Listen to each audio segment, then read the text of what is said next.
The rotors of the helicopter howled like a mechanical beast above me, slicing through the air with sharp, relentless precision.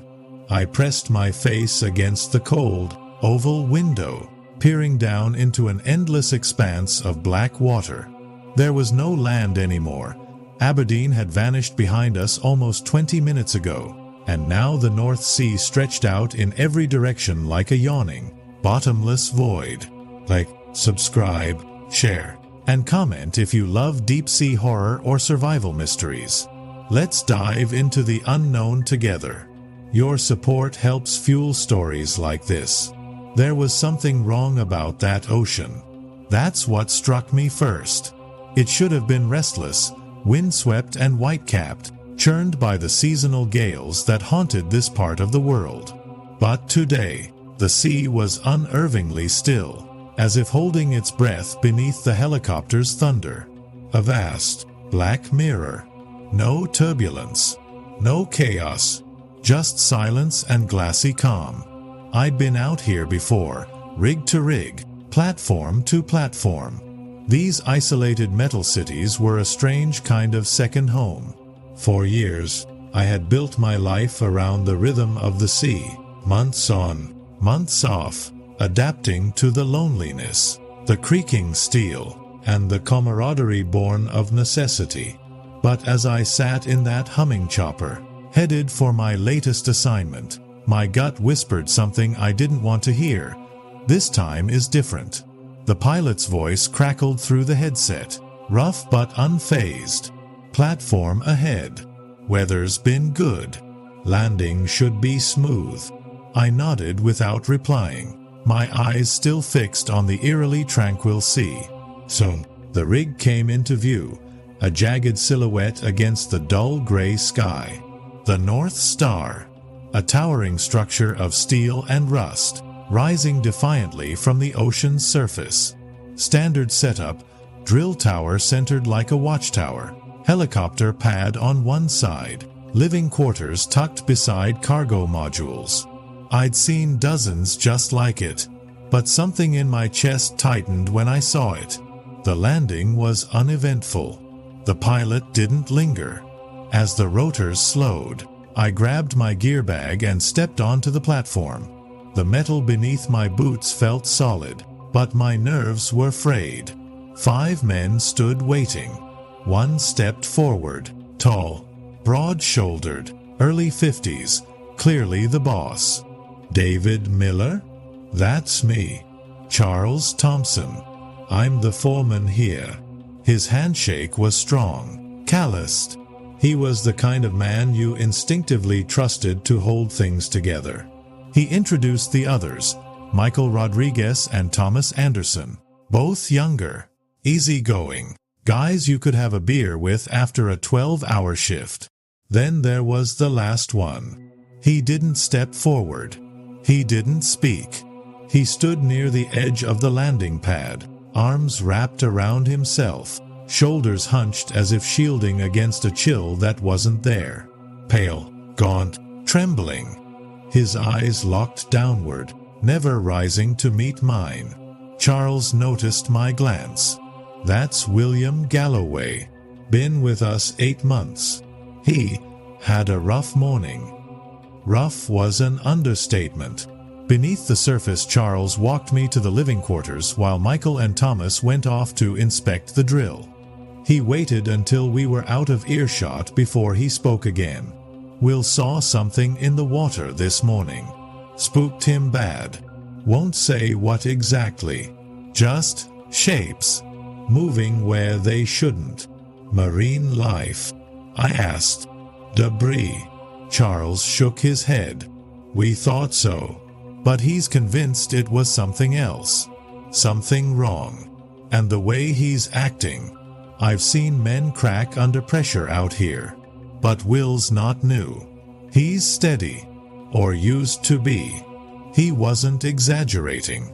I got a closer look at William as we passed by. He gripped the railing like it was the only thing anchoring him to reality. His hands were trembling so hard I could see the tremors from 15 feet away. Hey, Will, I said gently, approaching. "I'm David." "New guy." He didn't answer at first. When he finally did, his voice came out in broken fragments, raw, like his throat had been scalded. There were things shouldn't be there, deep but too close, moving like they knew we were up here. My stomach knotted. "Could be fish," I offered, trying to keep it light. "Maybe a trick of the light. The ocean plays games sometimes, especially when you're running low on sleep." His eyes darted to mine. "Haunted. Not fish. Not tricks. They're organized. Intelligent. Watching." I tried joking. Something about sea monsters, krakens. It didn't land. "Don't joke," he whispered. "Please."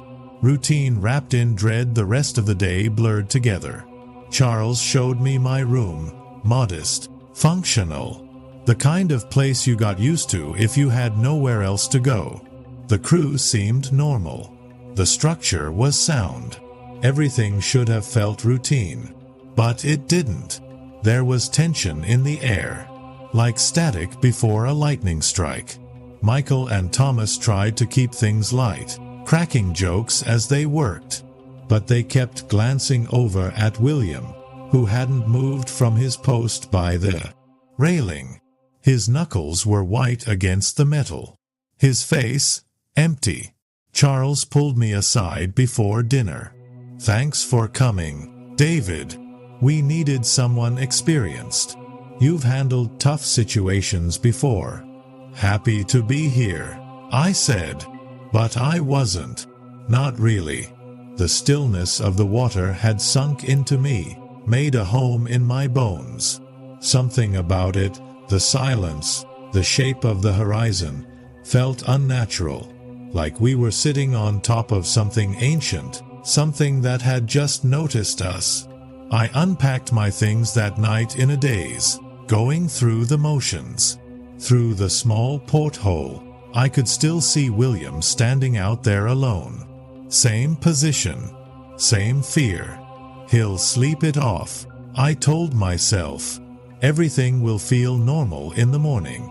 But it didn't. If anything, it felt worse. The wind was cold the next morning, but I barely noticed it. I stood on the edge of the platform, gripping my lukewarm mug of coffee, my eyes locked on the same horizon that had haunted me the day before. The sea was still too calm. The water was as flat and glassy as a pond, untouched by wind or tide. It was wrong, a silence that didn't soothe. It screamed. I tried to tell myself it was weather, just some freak calm spell, nothing more.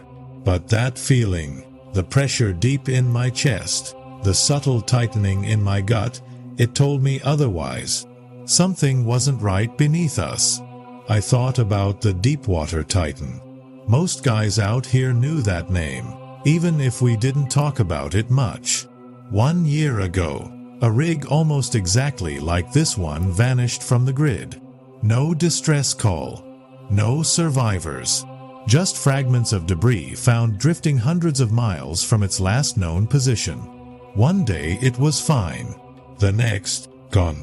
The official explanation kept shifting. Explosion, equipment failure, severe weather. But those of us who worked offshore knew the sea didn't just take a rig like that. Not without leaving more behind. The whisper networks exploded after the incident. Rumors of secret drilling, strange sonar pings, classified military activity. I had laughed it all off at the time.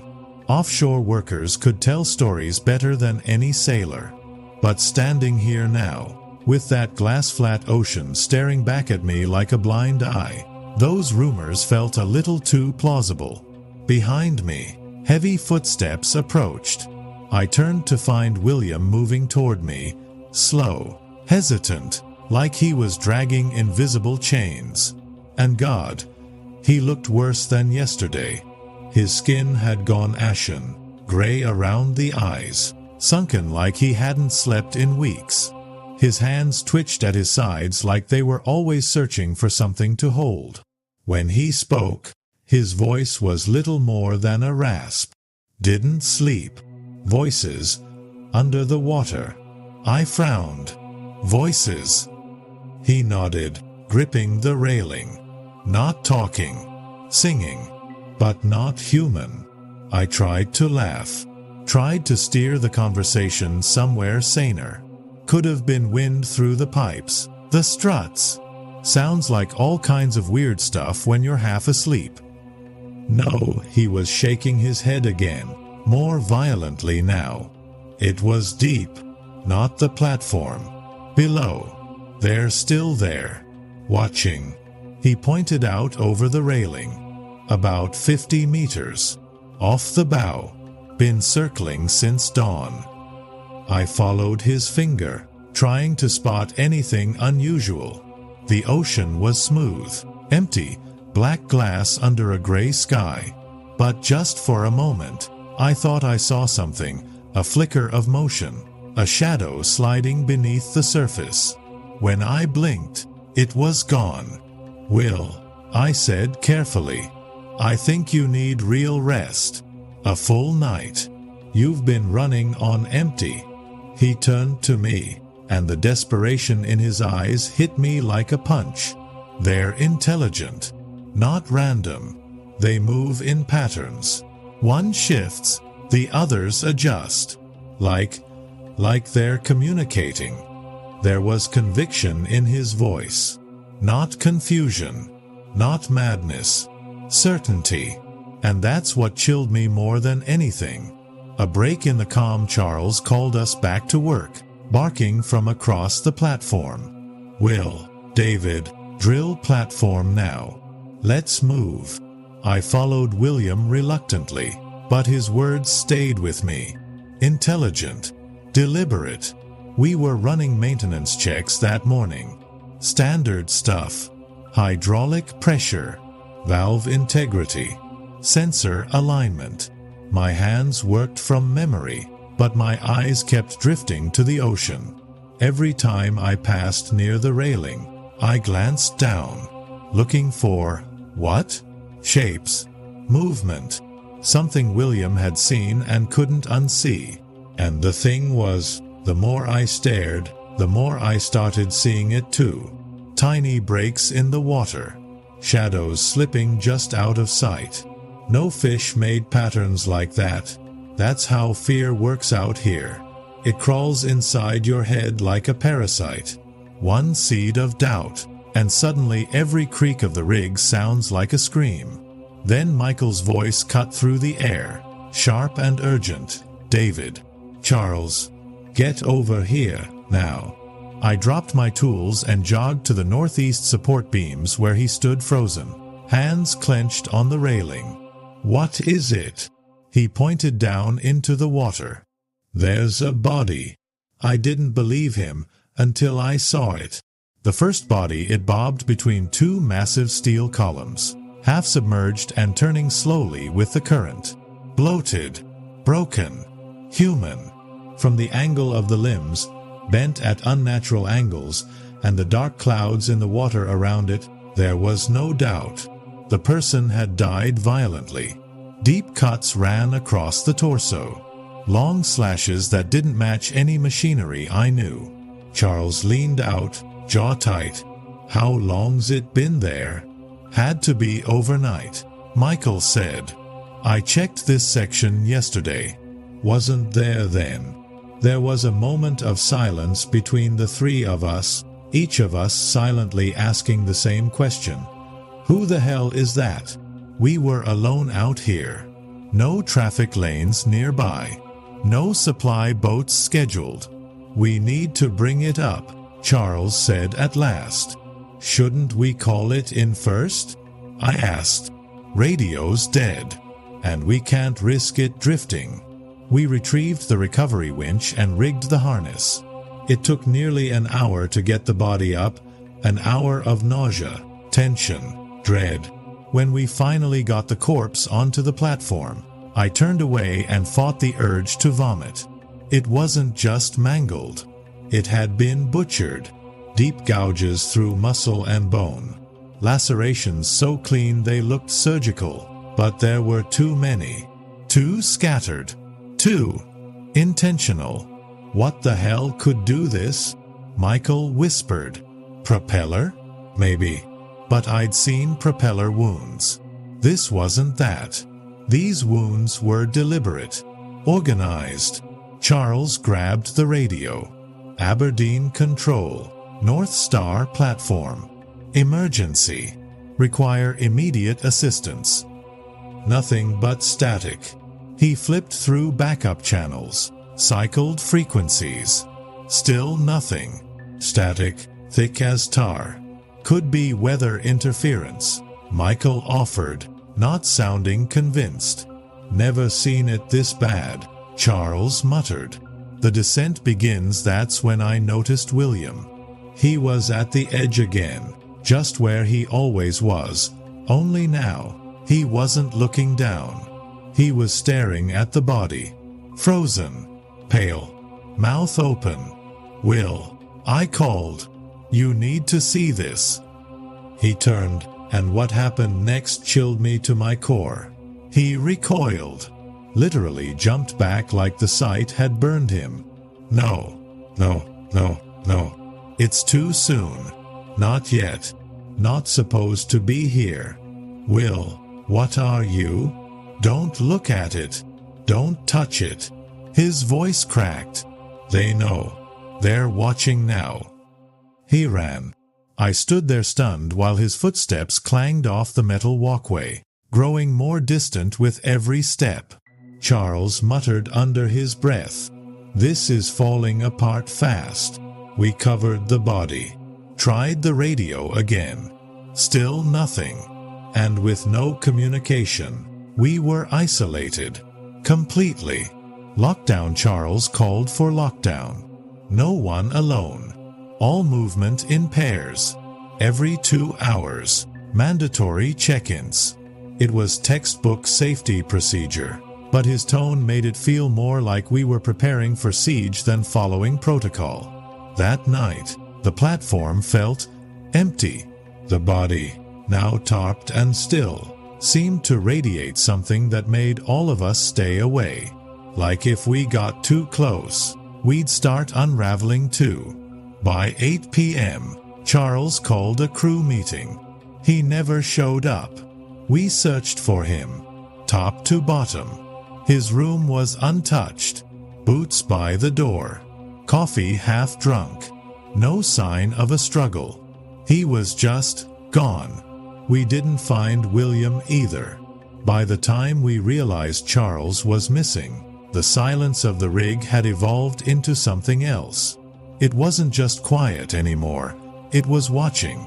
The kind of stillness that makes you feel like you're under glass, like something ancient is pressing its face against the world, just waiting for you to slip.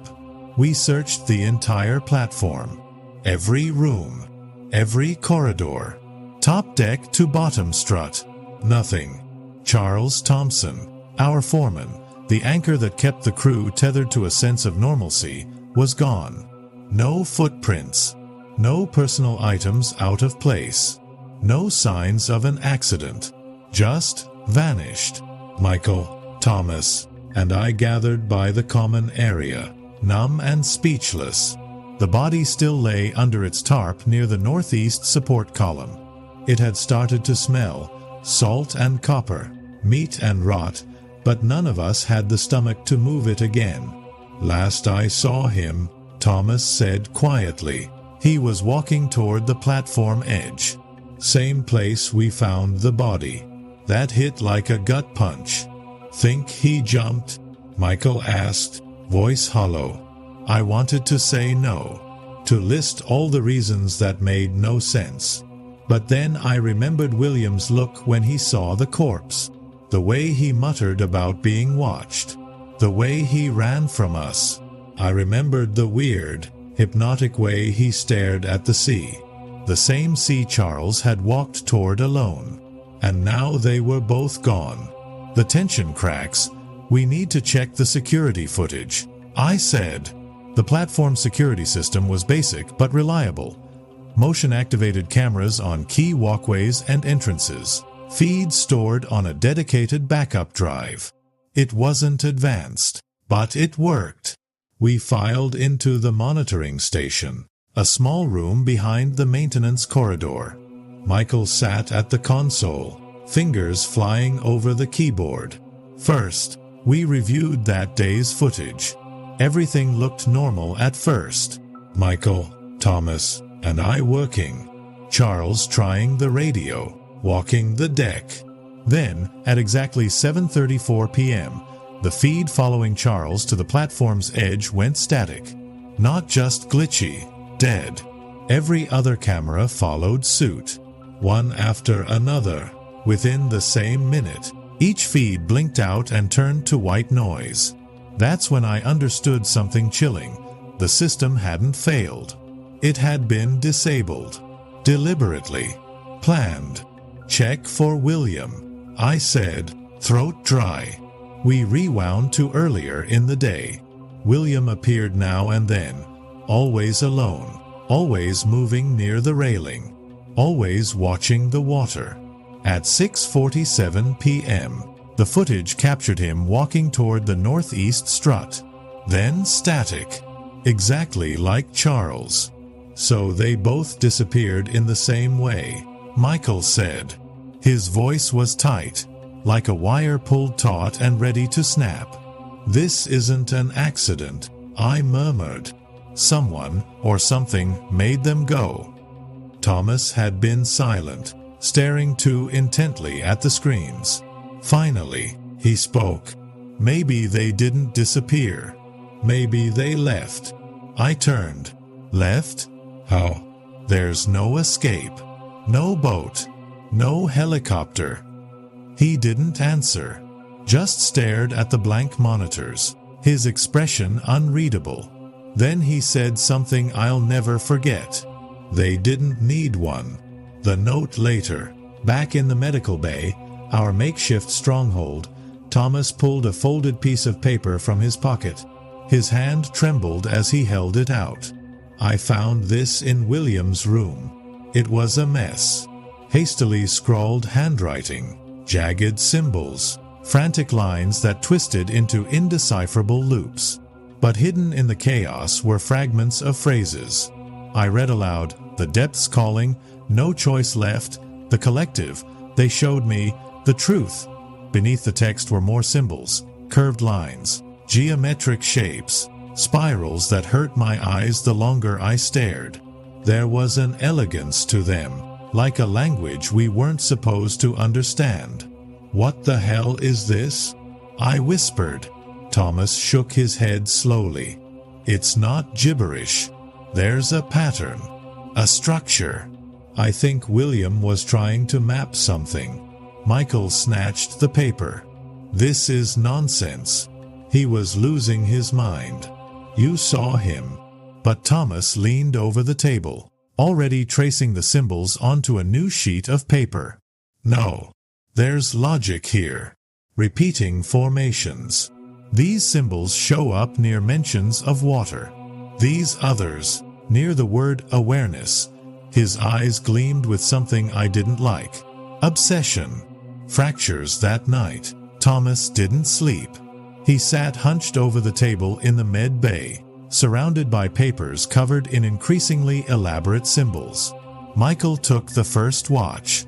I tried to sleep but couldn't. Every sound outside the walls made my heart race. The platform groaned in the dark. It wasn't the usual structural strain of steel in the wind. It was deeper, like something immense brushing against the supports far below.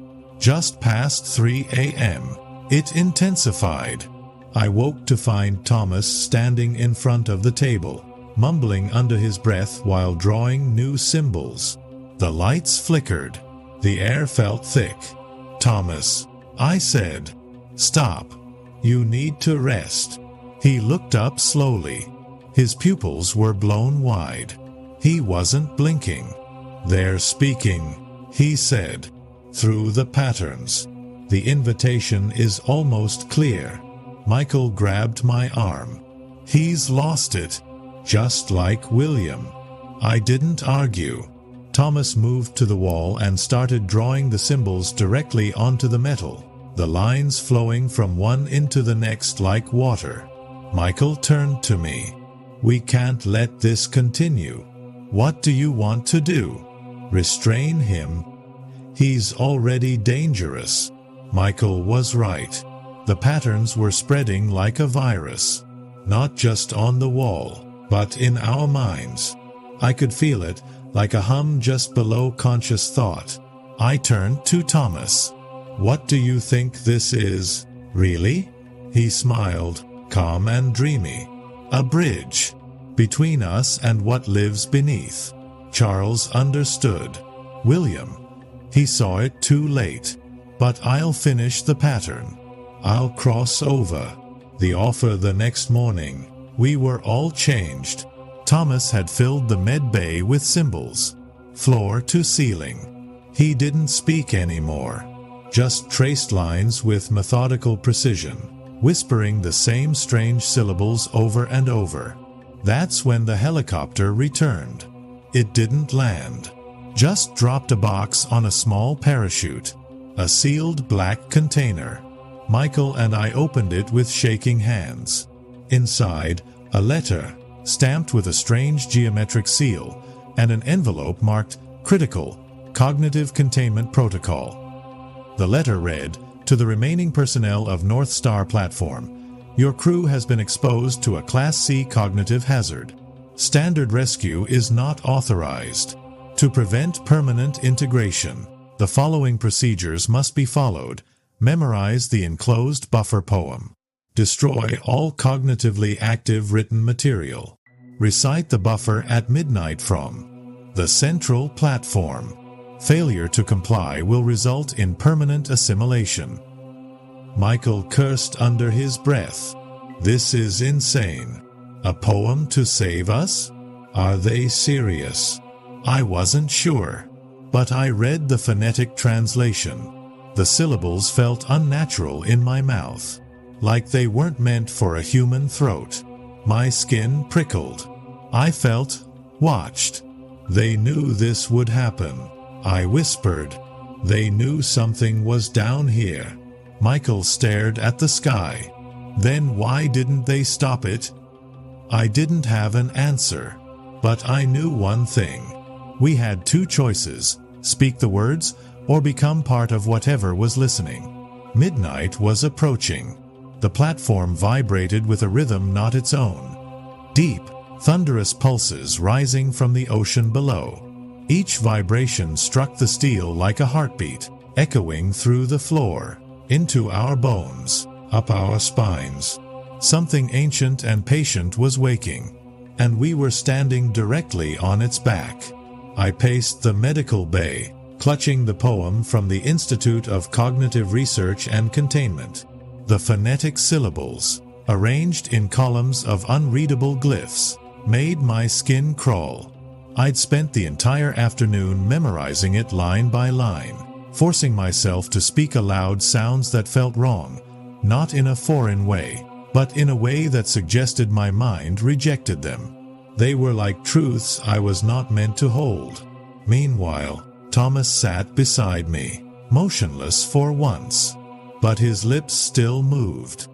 He wasn't reciting our poem. He was repeating something deeper, his own version, stolen from whatever depths had claimed him. Eyes glassy, breath shallow, and Michael, my last remaining anchor to sanity, stood at the far end of the room, staring at the emergency radio like he could will it to life. "You're really going to do this?" he said, not even turning to face me. "We don't have a choice," I replied. "They warned us. Midnight or nothing." Michael slammed his fist against the console. "Then they should have sent help. Not cryptic poems and parachutes. Not instructions written like ancient religious texts." I couldn't argue, but I remembered the glowing shapes under the water, the symbols carved into Thomas's drawings, symbols now mirrored exactly by the design on the military-grade container. That wasn't coincidence. Someone knew this would happen, I said. Maybe even caused it. Michael turned toward me slowly. Then why did they let us come out here at all? No answer came. Because the truth was settling in like frost in the marrow. We weren't here to be rescued. We were here to be tested. Or offered. Or fed. The platform breathes 11:30 p.m. The rig began to shift. It wasn't a sway or a tremor. It was something else. A breath. A full-body exhalation from the earth itself. The metal under our feet expanded, creaked, and then compressed again.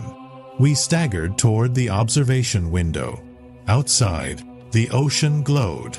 Not the reflection of moonlight, not tonight. There was no moon.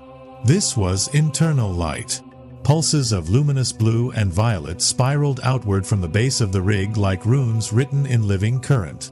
Huge, circular patterns had formed on the surface, interlocking mandalas hundreds of feet across, each one pulsing with rhythmic clarity. "They're symbols," I whispered, "just like the ones Thomas drew." Michael looked stricken. "What's doing that?" I didn't have to answer. The water did. Beneath the surface, the shapes returned. No longer fleeting shadows or imagined masses. These were massive, undulating leviathans, coils and limbs and angles that defied basic biology. They moved together, creating the glowing patterns with synchronized precision. And I realized this wasn't just movement. It was communication. A response. They had heard us. They were waiting. The ritual begins 11:58 p.m. I stepped onto the platform's central structure with William's note clutched in one hand, the Institute's poem in the other. Thomas followed behind me, his movements smooth, almost trance-like. Michael stood at the threshold of the medical bay, arms crossed. "I won't stop you," he said. "But I won't chant it either. Just watch the time," I told him. "Midnight to 12:30. If anything happens to me, make it count." Thomas and I stood at the very center of the rig as the patterns below swirled faster. I took a deep breath, lit William's note with a lighter from the med bay. The flames took quickly, curling the page inwards, eating the desperate scribbles and sacred symbols until nothing remained but floating ash. The water below flared, a sudden spike of brightness, as if it acknowledged the offering. "Here goes nothing," I muttered, and I began to recite the poem. The words felt wrong in my mouth, like twisting keys in locks that were never meant to be opened. But I forced myself through, syllable by alien syllable. The air warped around me as I spoke, the sounds pulling the very atmosphere into a strange cadence. Thomas joined in, perfectly in sync. His voice, unlike mine, was filled with confidence, reverence. As we continued, the glow from the ocean intensified. The platform shook violently, but not randomly. It shook with rhythm, like percussion matching our chant. The poem had verses I hadn't noticed before, repeating structures, nested refrains that built toward something climactic. And then, silence. No more humming steel. No more glowing ocean. Even the air went still. Thomas stopped speaking. He opened his eyes and smiled. "The transition is complete." Before I could stop him, he walked to the edge of the platform, stepped over the railing, and disappeared into the sea. There was a splash, and then nothing. Just dark water. Normal. Still. Silent again. The second arrival, a new sound rose, shattering the silence. Rotor blades. Michael yelled from the med bay, "Another helicopter! This one's landing." Sure enough, I could see the flashing lights of an approaching aircraft, military, massive, exacting in its descent. Unlike the earlier drop and go, this one hovered and deployed thick black ropes. 4 figures in sealed hazmat suits rappelled down with eerie speed. One approached us with a voice modulator that hissed commands through its helmet. Step away from the central structure. Comply immediately. Michael and I raised our hands, retreating from the circle where I had spoken the poem. We're survivors, I said. There were 5 of us. 2 are missing. 1 he jumped. Acknowledged. Cognitive contamination confirmed. Extraction protocol in effect. He raised a strange device and injected me before I could object. Darkness rushed in like a tide. Facility C. I don't know how long I was unconscious. The next thing I knew, I was strapped to a hospital bed in a white, windowless room, and 4 fed into my arm. Monitors beeped around me. A doctor stood nearby, writing notes on a clipboard. "You're stable," he said without looking up. Response within acceptable parameters. Minimal cognitive drift. Where am I?" I rasped. "Facility C. You've been quarantined for decontamination and neurological assessment." "What happened to the others?" "Secondary subject is stable. Third subject, non-recoverable. Assimilated." "Assimilated? What the hell does that mean?" He turned toward me, finally meeting my eyes. "We don't know what you encountered. Not fully. The anomaly predates written language. What you recited, that poem, it's a containment rite, sourced from fractured cultures that encountered similar phenomena centuries apart. We've collected pieces, reconstructed the buffer. But it's not perfect. Why send us there? Why not shut it down?" His smile was cold. "We didn't send you. We simply observed. The platform was chosen. The anomaly woke. You happened to be there." I stared at the ceiling, rage and horror building behind my eyes. "And what now?" He walked to the door. "Now? We erase your memory. Standard protocol. You'll wake up in a recovery center, unable to recall a thing, just another oil rig worker with a stress-related breakdown." He paused. "But sometimes memories leak. In dreams. In drawings. If that happens, we suggest you forget them quickly." And then he left. I woke up in a sunlit room that smelled like bleach and lavender. A nurse stood at the window, humming softly to herself as she adjusted the blinds. For a moment, I couldn't remember who I was, where I was, or why my heart felt like it was beating underwater. Then I blinked, and everything came rushing back. Except, none of it made sense. There were no records, no oil rig, no job files. My identification, what little they gave back to me, said I'd been in a minor boating accident and suffered mild neurological trauma from exposure. But the dreams didn't stop. Every night, I saw the rig, the black water, the glowing symbols etched into the sea itself. I saw William staring into the abyss with eyes that knew the truth. I saw Charles walking to the edge like he was answering a call only he could hear. I saw Thomas stepping calmly into the ocean, whispering his thanks before he vanished beneath the surface. And always the poem.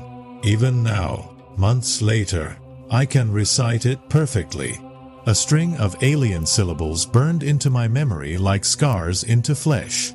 They told me it was hallucination, a byproduct of oxygen deprivation, trauma, and fear.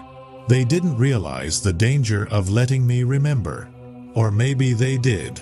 You're not alone. 3 weeks after I was discharged from the facility, placed in a quiet coastal town under the pretense of psychological recovery, I started receiving mail. No return address. Inside the first envelope, a single photograph. It showed the North Star platform, empty, floating in the North Sea like nothing had ever happened. Except in the background, at the far edge of the frame, the water wasn't calm. It glowed. The second envelope came a week later. It contained a crude drawing, red ink on yellowing paper. The same symbols Thomas had carved onto the walls of the med bay, repeated in a perfect spiral. At the bottom, written in familiar scrawl, the pattern is never lost. It simply waits to be seen again. I destroyed the letter. But that night, the dreams returned stronger than ever. I could feel the vibrations again. I could hear the groaning steel. And somewhere deep below, they were singing again, that same not-human song. I found Michael 4 months later. He was alive, barely, living under a false name in northern Scotland, working as a janitor in a defunct lighthouse no one visited anymore.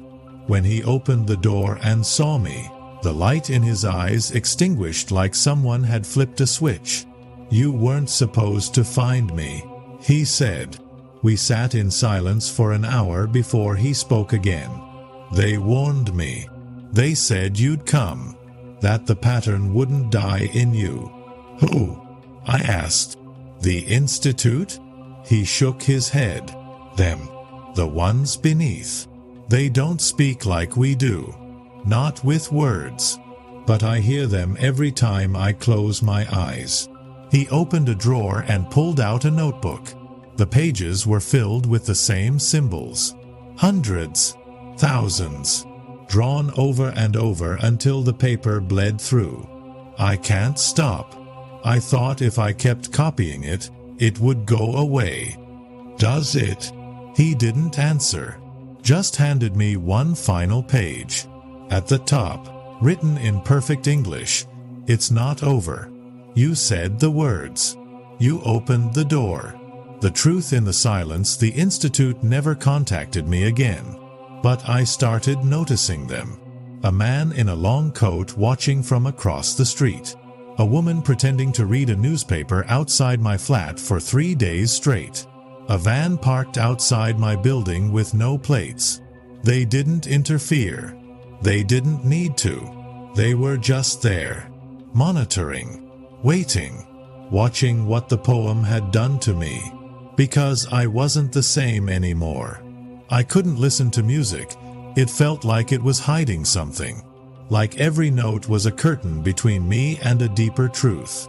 I couldn't go near water, because every time I did, I felt a pull, a vibration in my chest, a beckoning.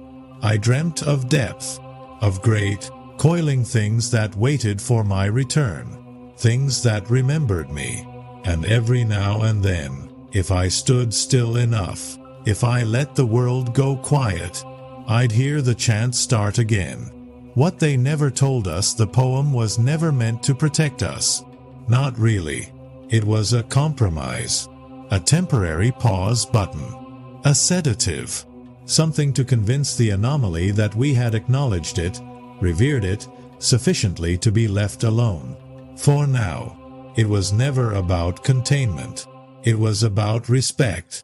Because the Institute didn't control it. They feared it. They observed, recorded, dissected, but they had no mastery over what lived beneath the ocean's skin. No technology. No defense. Just rituals. Symbols. Songs passed down like myth to hold back the awakening a little longer. They knew the truth. You don't kill gods born from pressure and time. You worship them quietly and hope they forget your name. The final pattern one night. I woke up screaming with blood on my hands. I hadn't hurt myself, but on the floor of my room, in meticulous crimson, was a new spiral, larger than anything Thomas had ever drawn. At the center was a single sentence written in letters I didn't remember knowing how to form. "Join us. I haven't slept since. I don't think I'm meant to anymore. Ending. Your choice if you made it this far. Thank you. You've seen what they tried to hide. You've felt the pressure in your lungs, the pull in your bones. You've seen what lies beneath the waves, even if only in glimpses. If the water ever goes still, if the ocean stops breathing, don't listen, don't look, don't answer. And if you hear the words again, the ones from the poem, don't speak them, because the moment you do, you're part of it, forever. Backhand index pointing right, like, subscribe, comment, and share if you made it through. We bring the deep stories the light is too afraid to touch. Speech balloon, drop your thoughts below. What do you think was down there? Television, and hit the bell icon for more long-form deep-sea horror, real mysteries, and eerie psychological breakdowns that blur the edge of sanity.